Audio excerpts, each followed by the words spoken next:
Halo semuanya, kembali lagi bersama dengan saya yaitu Paringo. Dengan materi kita kali ini adalah jenis-jenis bakteri. Oh iya, sebelumnya video ini juga berhubungan dengan video sebelumnya ya. Nah, jadi dasar pengelompokan bakteri itu terdiri dari bentuknya, jenis flagelnya, karakteristik dinding sel, dan kebutuhan oksigen, serta yang terakhir adalah bagaimana bakteri itu memperoleh makanannya. Nah, jadi pada video yang sudah saya jelaskan sebelumnya, bakteri itu juga sudah kita bahas berdasarkan bentuk dan jenis flagelnya. Nah, jadi pada pembahasan kali ini kita hanya akan membahas bakteri berdasarkan karakteristik dinding sel dan juga kebutuhan oksigen serta bagaimana bakteri itu memperoleh makanannya. Oke, yang pertama kita akan membahas tentang bakteri berdasarkan dinding selnya. Nah, bakteri berdasarkan dinding selnya terdiri dari dua, yaitu bakteri gram positif dan bakteri gram negatif. Ini dibedakan dari lapisan peptidoglikannya. Kalau bakteri gram positif memiliki peptidoglikan yang tebal, ya, tampak seperti pada gambar, di mana dinding sel itu hanya tersusun dari peptidoglikan saja. Dan kalau nanti dia mati dengan menggunakan mikroskop, maka dia akan menghasilkan warna violet. Nah, berbeda dengan bakteri gram negatif, di mana bakteri gram negatif tersebut memiliki dinding sel yang lapisan peptidoglikannya tipis dan biasanya berwarna merah kalau dia mati dengan menggunakan mikroskop.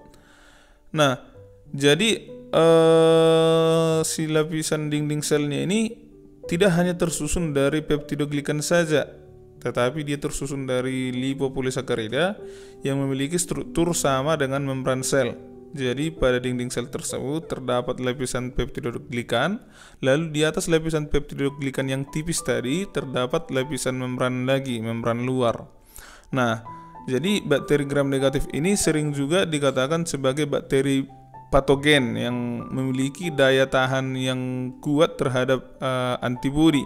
Karena lapisan membran sel di luar tadi, lapisan membran luar tadi bisa melindunginya dari serangan-serangan luar atau serangan antibodi kita. Jadi kesimpulan yang bisa kita ambil adalah kalau bakteri gram positif memiliki lapisan peptidoglikan yang tebal, sedangkan bakteri gram negatif memiliki lapisan peptidoglikan yang tipis, tetapi dia masih memiliki membran luar sehingga dia memiliki ketahanan yang paling kuat.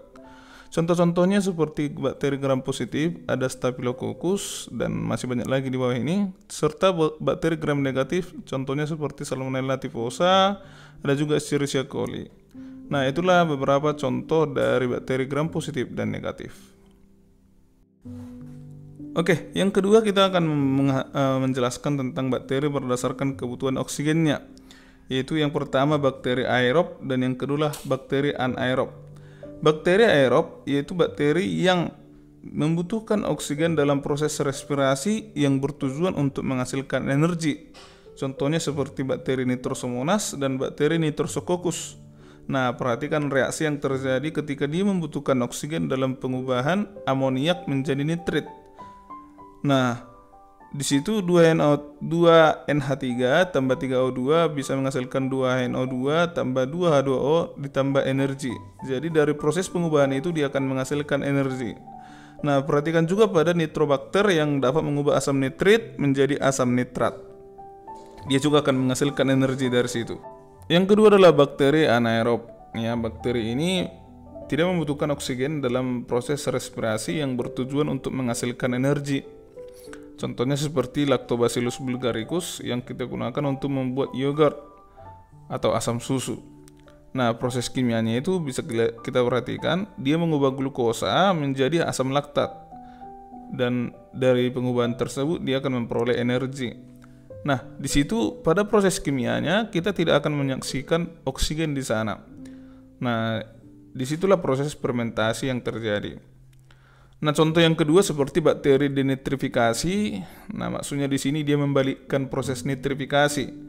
Nah, apa itu proses nitrifikasi? Dia mengubah nitrogen menjadi asam sitrat, ya, atau mengubah nitrogen menjadi nitrit. Nah, dia membalikkan itu, di mana dia mengubah asam nitrat tadi menjadi asam nitrit atau menjadi amoniak lagi.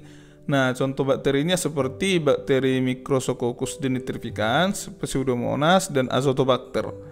Nah, proses kimianya bisa kita perhatikan di bawah video ini, yaitu 2NHO3, 2HNO3, ya 2HNO3 atau asam nitrat diubah menjadi nitrogen ditambah H2O. Nah, dan dari pengubahan tersebut dia akan memperoleh energi. Nah, itulah perbedaan antara bakteri aerob dan anaerob, di mana bakteri aerob itu adalah bakteri yang membutuhkan oksigen untuk memperoleh energi, sedangkan bakteri anaerob dia tidak membutuhkan oksigen dalam menghasilkan energinya, yaitu melalui proses fermentasi. Dan yang ketiga, kita akan membahas tentang bakteri berdasarkan cara memperoleh makanannya. Nah, ada dua, yaitu bakteri heterotrof dan bakteri autotrof. Nah, yang pertama kita akan membahas bakteri heterotrof. Bakteri heterotrof adalah bakteri yang hidup dari ketersediaan bahan organik dari makhluk hidup lain yang tersedia di dalam lingkungannya.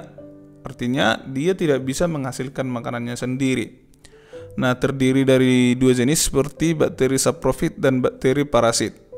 Nah, bakteri saprofit adalah bakteri yang mendapatkan ATP dengan menguraikan sampah yang berupa sisa-sisa bahan organik menjadi bahan-bahan anorganik, sehingga bakteri ini disebut sebagai bakteri pengurai.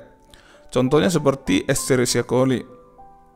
Yang kedua, bakteri parasit, yaitu bakteri yang dalam mensintesis energi dengan mendapatkan bahan organik dari sel inang yang ditempatinya. Contohnya seperti Mycobacterium tuberculosis. Jadi sebenarnya masih banyak lagi contoh-contoh dari bakteri parasit ini, ya. Coba kamu berikan komentar di bawah contoh-contoh dari bakteri yang merupakan bakteri parasit dan bakteri saprofit. Yang kedua adalah bakteri autotrof, yaitu bakteri yang mempunyai kemampuan sendiri untuk menyusun zat organik sebagai bahan makanannya dari bahan-bahan anorganik. Jadi dia memiliki kemampuan untuk menghasilkan makanannya sendiri. Terdiri dari dua jenis, yaitu bakteri fotoautotrof dan bakteri kemoautotrof. Nah, kalau bakteri fotoautotrof berarti berasal dari kata foto, yaitu mengsintesis zat organik sendiri dengan bantuan cahaya matahari. Contohnya seperti bakteri hijau yang mengandung pigmen hijau yang disebut dengan bakterioklorofil. Sedangkan bakteri ungu yang mengandung pigmen ungu dan merah yang disebut dengan bakteriopurpurin. Nah, kedua jenis bakteri ini bisa menghasilkan makanannya sendiri, yang mana pigmen-pigmen ini membantu menyerap cahaya untuk mengubah zat anorganik menjadi zat organik seperti glukosa. Nah, contoh reaksi kimianya ada di bawah, yaitu 6CO2 tambah 6H2S atau hidrogen sulfida diubah dengan bantuan cahaya dengan juga bantuan pigmen tadi menjadi glukosa ditambah sulfur. Nah, itulah proses reaksi kimia pada fotoautotrof. Yang kedua adalah bakteri kemoautotrof, di mana bakteri ini menggunakan atau dalam sintesis bahan organiknya dibantu oleh energi kimia. Nah, energi kimia itu bisa diperoleh dari hidrogen sulfida, amonia, ion fero atau ion besi, ya, dan beberapa bahan-bahan kimia lainnya. Contoh dari bakteri ini seperti bakteri Nitrosomonas, Nitrosococcus, Nitrobacter yang memecah senyawa nitrogen untuk sumber energinya dalam mensintesis senyawa organik. Nah, contoh reaksi kimianya bisa kita perhatikan pada gambar di bawah ini. Nah, di situ ada NH3 atau amonia yang di dalamnya terdapat nitrogen diubah menjadi asam nitrat atau 2HNO2 ditambah dengan H2O dan energi. Nah, bakteri ini mampu mengubah amonia tadi menjadi asam nitrat dan juga dengan bantuan oksigen tentunya. Demikianlah penjelasan singkat tentang dasar pengelompokan bakteri tadi. Semoga apa yang saya jelaskan tadi bisa bermanfaat, dan kalau ada yang kurang jelas atau kurang paham bisa kamu tanyakan di dalam kolom komentar di bawah video ini. Terima kasih, salam sehat, dan sampai jumpa kembali di video-video berikutnya.